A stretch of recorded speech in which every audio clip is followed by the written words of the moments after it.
merci Jean-Yves, merci pour cette opportunité qui m'est donnée de parler du rapport des pouvoirs au Cameroun aux ethnomédecines, notamment la pandémie Covid-19 qui, de mon point de vue, est un peu la métaphore de l'ambiguïté de ces rapports-là. Alors, je suis Estelle Kokam, je suis anthropologue, professeure titulaire à la faculté de sciences sociales et de gestion à l'Université catholique d'Afrique centrale à Yaoundé. Et je fais de l'anthropologie de la santé et de l'anthropologie de la santé globale et de l'alimentation. Alors, je pense que les présentations que nous avons eues jusqu'à maintenant ont permis justement d'introduire aussi de façon globale le contexte dans lequel on se retrouve dans la lutte contre la pandémie Covid-19 au Cameroun. Au 16 février, selon les données du ministère de la Santé publique relatives à la situation de Covid-19 au Cameroun, on avait 119 107 cas confirmés pour 1920 décès. Et ces chiffres-là partent du mois de mars 2020 au mois de février 2022. Donc, ces chiffres-là partent du moment où l'État camerounais a déclaré que la pandémie était justement une priorité de santé publique et a pris les différentes mesures qui s'imposaient. Et au début de la pandémie, l'une des choses importantes que l'OMS avait dit, c'était que l'Afrique devait se préparer au pire. Et dans les mois qui ont suivi, on a vu, et ça on peut voir vraiment l'effet puissant des réseaux sociaux, comment est-ce que partout en Afrique, il y a eu beaucoup d'émulation, beaucoup de production de médicaments à base de plantes. Et ce qui est intéressant ici, c'est de voir le rapport entre le politique et les communautés, en ce sens que ces communautés-là se sont informées. Et cette information-là, c'est une information qui a circulé partout en Afrique, au détriment des voies officielles d'information. Et donc, du coup, ça permet justement de revenir un peu à ce que John Janssen dit quand il parle des systèmes médicaux et des systèmes de santé. Il dit que les systèmes médicaux n'ont pas de frontières, alors que les systèmes de santé sont figés. Parce que qui dit système de santé dit politique, dit État. Et justement, pour revenir à la question de la bureaucratisation, des procédures, etc., le temps que l'État prenne la mesure de la chose, se réapproprie et décide de consulter les experts, voilà, c'est un temps. Et l'une des choses aussi que l'on doit avoir en termes de contexte, c'est que, étant dans un contexte de mondialisation, les gens voyaient ce qui se passait ailleurs. Les gens voyaient comment les camions transportaient les morts aux États-Unis, en Italie. Il y a eu une vidéo, je pense que c'était un maire italien qui a pleuré en mondovision au regard des morts. Et le Cameroun, c'est un pays où les religions du livre ont un poids important. Et une des choses à marquer aussi les Camerounais, c'était le diaporama qui venait d'Italie toujours, et où on voyait des visages de religieux morts de Covid. Et donc, de façon importante, il a été, dès le départ, au regard de ce qui se proposait ailleurs, c'est-à-dire en termes de confinement, difficultés de déplacement. Dès le départ, on a des chercheurs africains, et je vais beaucoup m'appuyer sur les chercheurs camerounais, qui ont dit on ne peut pas dire aux gens de rester chez eux dans un contexte où la survie dépend du mouvement. Donc, je vais citer Achille Bébé, il y a aussi Thierry Amougou, qui est économiste, et qui, de façon, à partir de l'observation, disait déjà que ces différentes inopérantes au regard des modes de vie des gens, au regard du besoin économique pour les gens de survivre, et au regard justement de la faiblesse même des systèmes de sécurité sociale où j'ai entendu dans certains pays, il y a eu quelques subventions, quelques contributions, mais au Cameroun, il n'y a pas eu de subvention, il n'y a pas eu de contribution dans un pays où plus de 70% de l'économie est dite informelle. C'est-à-dire les gens, pour vivre, doivent se battre au jour le jour. Alors, le Cameroun se situe en Afrique centrale, même si dans certaines littératures, vous le verrez en Afrique de l'Ouest.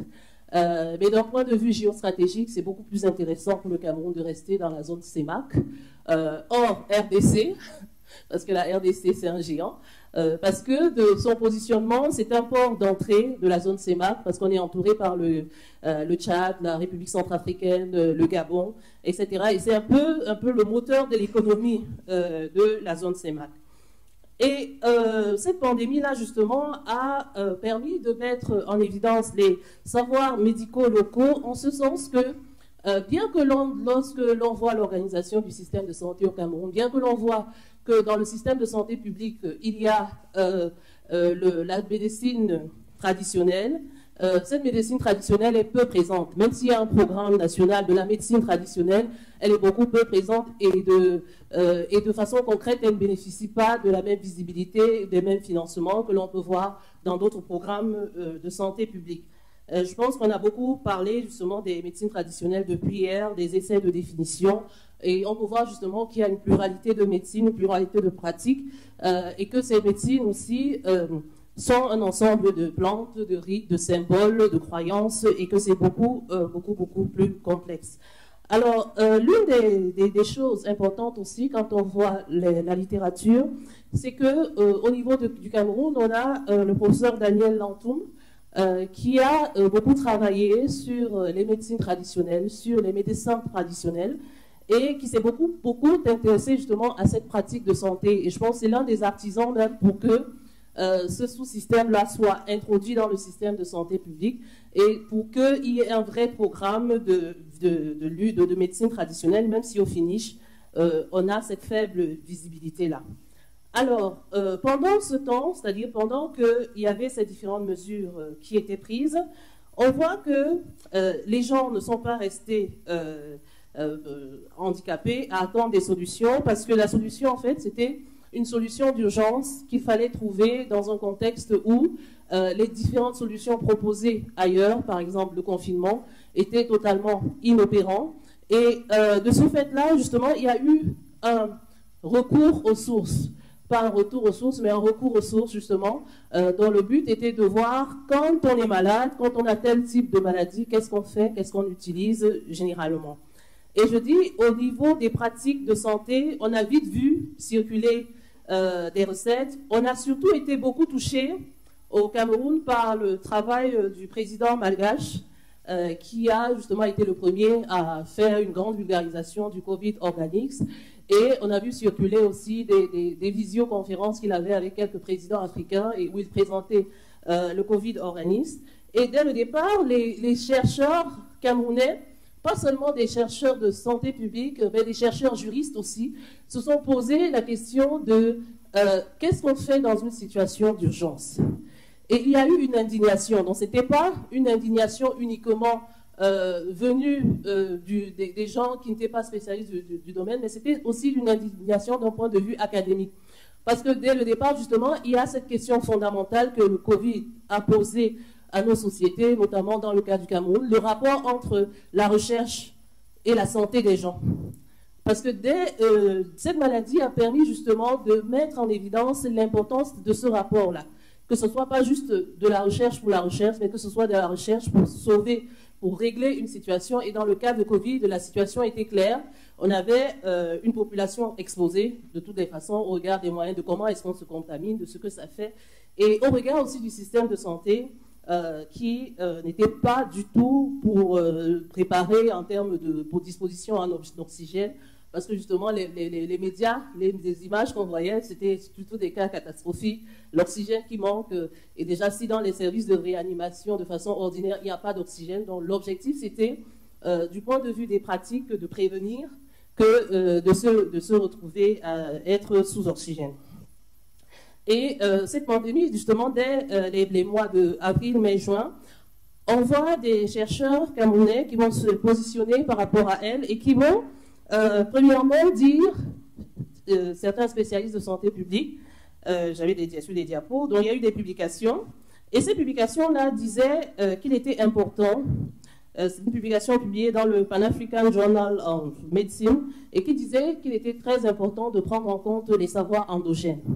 Et cette publication-là était faite et qui montrait justement toutes les défaillances du système de santé biomédicale s'il fallait affronter cette pandémie-là à partir des infrastructures que le système de santé biomédicale dont on dispose dans notre système de santé biomédicale.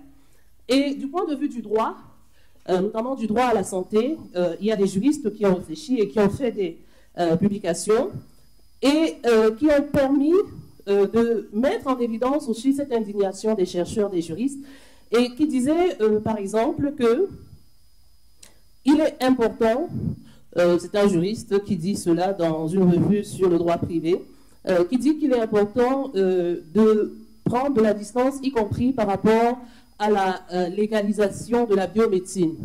Et que si on veut pénaliser les pratiques biomédicales, bien ceux qui sont dans le domaine de la médecine traditionnelle, si on veut les pénaliser, ce serait décider de défendre l'intérêt d'un groupe corporatiste qui serait celui des médecins. Donc, quelque part, la question aussi qui a été posée par ces juristes-là, c'était justement le droit au service du bien commun. Donc, c'est un pénaliste qui posait cette question. Et pendant ce temps, du point de vue des pratiques, on observe justement des médicaments qui sortent du lot. Le premier médicament, c'est celui qui est proposé par Samuel Cléda, qui est archevêque métropolitain de Douala, qui est prêtre et tradithérapeute. Et il est tradithérapeute de famille, c'est-à-dire son père était tradithérapeute. Et il a beaucoup publié sur les plantes médicinales, sur les soins, etc. Et ce qui ressort, c'est qu'ils vont proposer ce médicament-là aux patients qui souffrent, parce que lui, il est déjà connu comme tradithérapeute par les paroissiens. Donc, ils vont proposer ces médicaments aux patients. Et par la suite, les personnes qui souffrent de cette maladie vont avoir une condition pour avoir ce médicament, c'est de présenter le test PCR positif, c'est de présenter un test Covid positif. Donc, dans sa pratique, justement, il va essayer d'encadrer cela à partir de cette exigence-là, qui est que les patients doivent venir présenter leur test positif, et c'est à partir de ce test-là que le médicament peut leur être donné. Et donc, il y a des témoignages qui surviennent, des témoignages des personnes, des autorités politiques, de personnes très importantes qui vont dire tout le bien que leur a procuré le médicament de Monseigneur Cléda. Et ce médicament-là va d'abord circuler dans les hôpitaux catholiques, et les patients hospitalisés, parce qu'il y a un hôpital à Douala, Saint-Albert-le-Grand, où les gens viennent justement prendre ces médicaments-là. Et en termes d'observation, on a aussi les Camerounais de la diaspora qui vont faire envoyer leurs tests positifs pour qu'on leur donne des médicaments.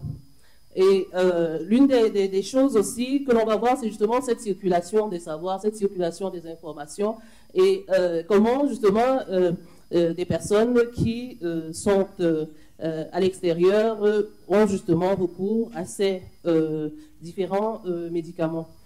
Et l'autre médicament qui va être promu au statut d'adjuvant, sachant que ce statut d'adjuvant-là va être très critiqué.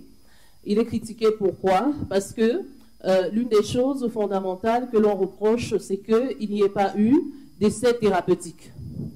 D'essais thérapeutiques par rapport à ces médicaments-là.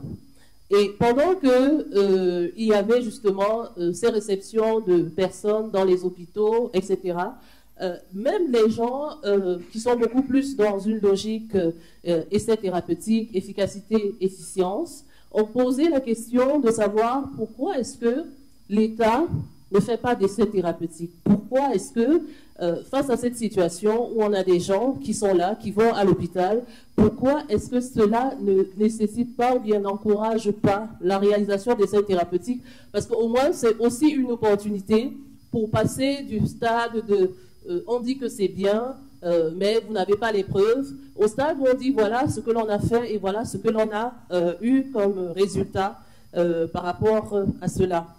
Et l'autre point, c'est que toujours dans cette situation, on va avoir un cardiologue qui, lui aussi, a un savoir thérapeutique traditionnel, qui va proposer un autre médicament.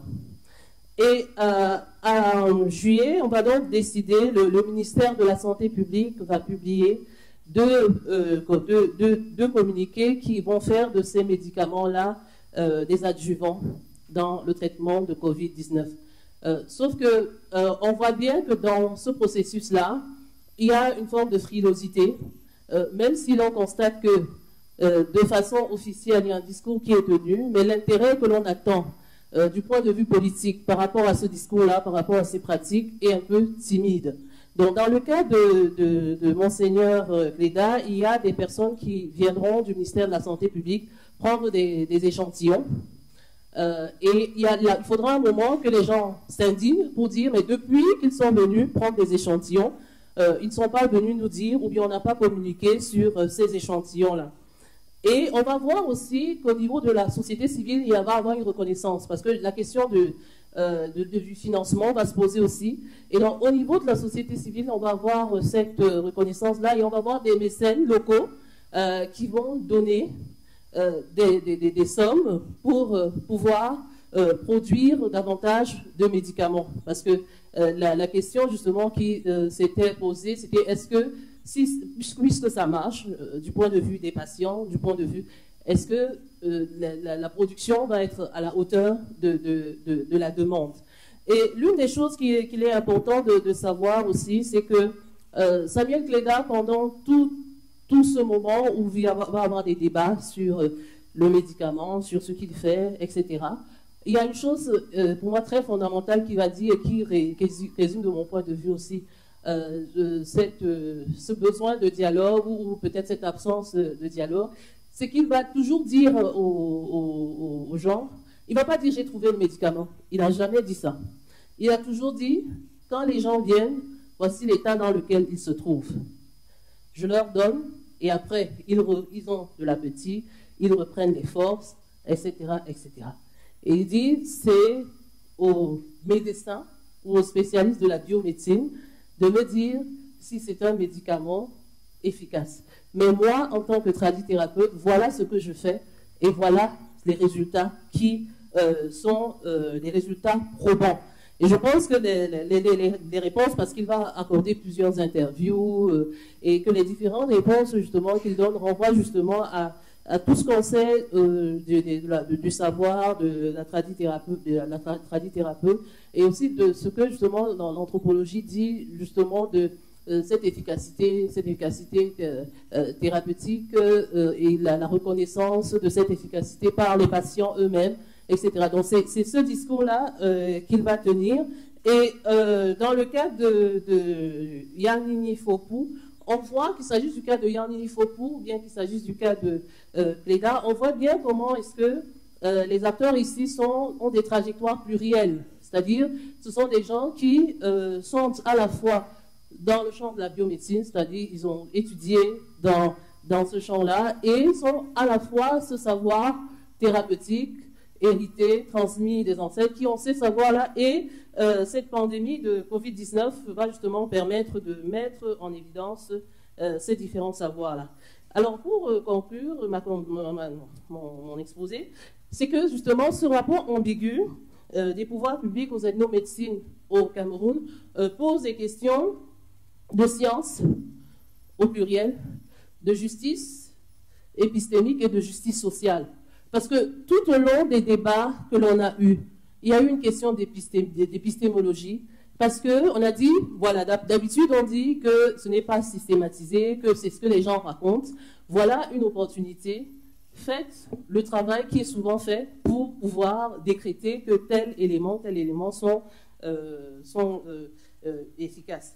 Et l'autre point aussi, au niveau de la justice sociale, c'est que cette proposition, cette pluralisme, cette visibilité de ces médecines-là, justement, nous informe sur les questions d'accès aux soins et d'inégalité d'accès aux soins, notamment dans un contexte où, au regard de ce qui était prédit, au regard de ce qu'on voyait tous les jours, on n'avait pas les moyens, même s'il fallait avoir les moyens de la biomédecine, on n'avait pas les moyens de la biomédecine, on n'avait pas les moyens du point de vue même économique de soutenir un certain nombre de recommandations qui avaient été données au niveau politique.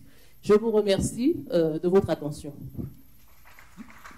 Merci pour cette présentation.